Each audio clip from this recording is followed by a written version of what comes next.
Intrara 1, 2, 3, smile. For today's lunch, meatballs with mashed potato and gravy ang pinaluto with Santa Fe salad. Una, nagbabad muna tayo ng sliced bread. Yung white lang talaga, yung brown, tinanggal ko yung edges niya. And ibabad natin yan sa milk. Kailangan natin yan sa ating ground beef para sa meatball. Huwag nyong i-skip to, lalo na pag yung ground beef nyo kagaya ng ginagamit namin dito, wala talagang fats. Yung ground beef dyan, siguro mga half a kilo yan. And naglagay tayo ng garlic powder, onion powder, asin, paminta, paprika. Tamang kutob-kutob lang ang mga yan. Yung nakasanayan kong meatballs dito, nag-a-add ako ng parsley. Pero this time, tinanggal ko yung parsley and naglalagay ako ng itlog dapat na isa. Pero sa kanina, nilagay ko sa food processor yung white onion na buo. So, instead of itlog, nilagay ko yung onion.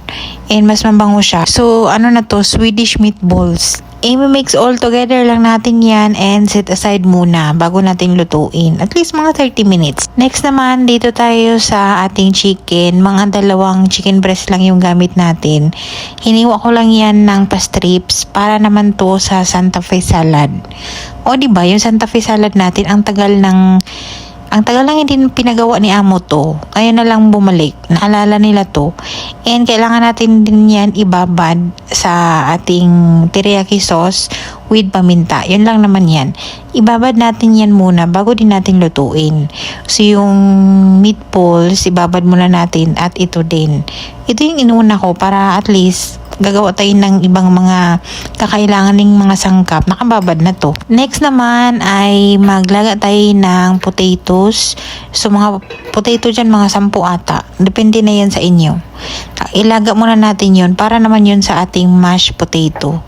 Tapos binalikan natin yung ating ground beef para sa ating meatballs. Nag-form tayo ng bilog na katamtaman. Pag gusto kayo, kung lakihan nyo o gusto nyo yung mga maliliit. Ito, pwede nyo rin tong panglahok sa spaghetti kung gusto ng mga amo nyo na with meatballs yung spaghetti nyo. And pwede nyo tong gawin and i-store nyo muna sa freezer na ganito. Tapos, hugutin na lang pag gusto lutuin. Niluto ko lang yan gamit ang konting oil sa pan until maluto siya. Hindi naman yun dapat overcook para hindi siya matigas.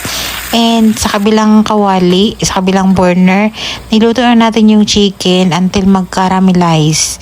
Kasama yung ating marinated kanina na teriyaki sauce.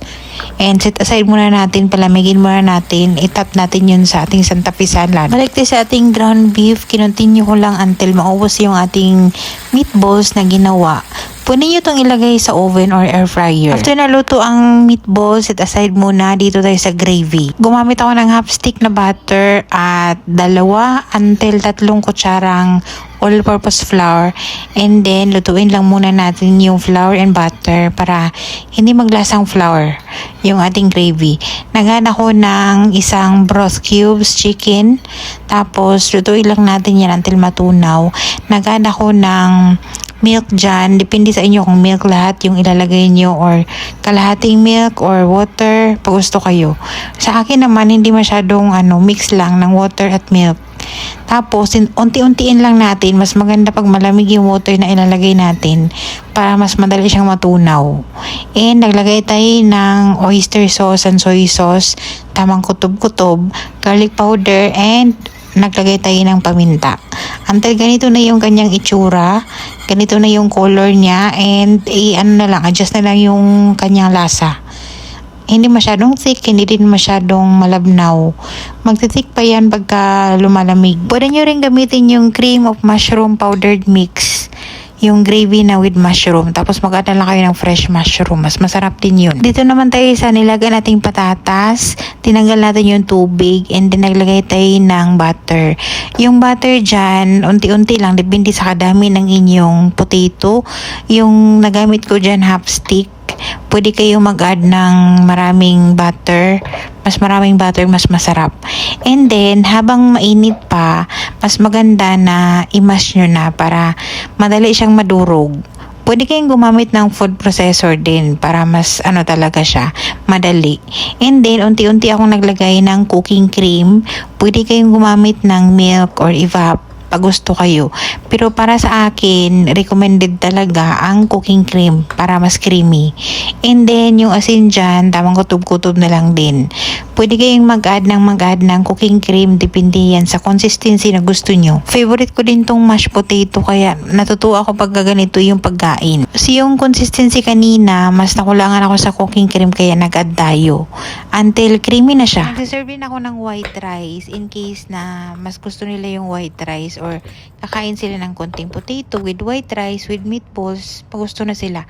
At least meron silang choice. Dito naman tayo sa Santa Fe salad. Naglagay tayo ng lettuce, kamatis, red beans in can. Pwede kayong maglagay ng red and black beans. Tapos, corn. Imimix ko lang yan ng bahagya. Tapos, meron tayong toppings dyan. Yung niluto nating chicken kanina. Yung chicken naman, pwede naman grilled yun kung gusto nyo. Grilled, tapos saka nyo hihiwain. Saka nyo ilagay sa top. Nag-add ako ng extra na corn dahil gusto ng mga bata na maraming corn. Ito kahit wala ng rice, wala ng ulam, ito na lang yung kakainin, nakakabusog na. Kasi may beans pa, may corn, tapos may chicken. Yung dressing naman nito, lemon, olive oil, naglagay tayo ng garlic konti. Kung meron kayong fresh ginger, mag-add kayo. And peanut butter, tamang kutob-kutob lang ang mga yan. Cumin powder, asin, paprika, and fresh coriander leaves. Naglagay tayo ng honey. Then, maglagay pa dapat siya ng parmesan cheese. Wala lang ako, kaya hindi ko na nilagyan. I-blend lang natin yan and serve on the side ng Santa Fe salad. Ito naman, toppings pa rin to ng Santa Fe salad. Tortilla bread yan. Hiniwa ko lang ng pa-strips. Tapos, ipiprito natin yan until golden brown. So, yung aking pagprito dyan, hindi na yan light brown, no? Medyo dark talaga siya, pero hindi naman siya mapait. Then, okay na yung ating salad. I-assemble na natin yung ating mashed potato. Dapat itong mashed potato serve na mainit. So, kanina pa natin niluto yan, kaya nilagay ko sa microwave para mainit talaga siya. And pati itong meatballs. And para appetizing tingnan, nag-add tayo ng melted butter. And naglagay tayo ng konting-konting pang pag-green dyan, parsley yung ginamit natin. Ginupit-kupit ko lang, konting-konti lang.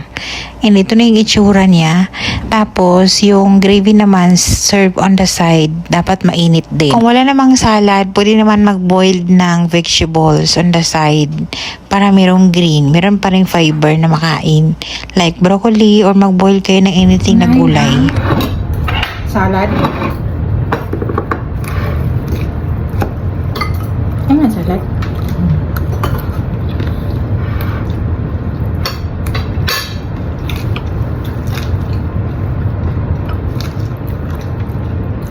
Naalala ko ng mga kanan mo. Nasobrahan ko ng luya. Medyo malaki pa.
Ano yun?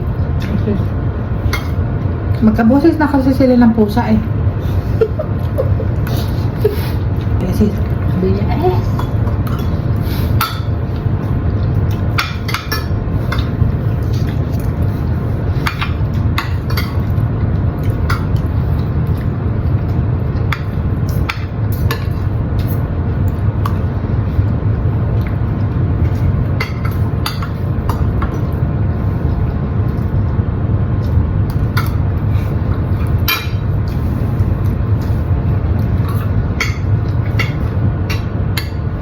yung potato ang baba ng calories nito. Kaso lang dito ko naman tatalunin sa sauce. with the butter and the cooking cream.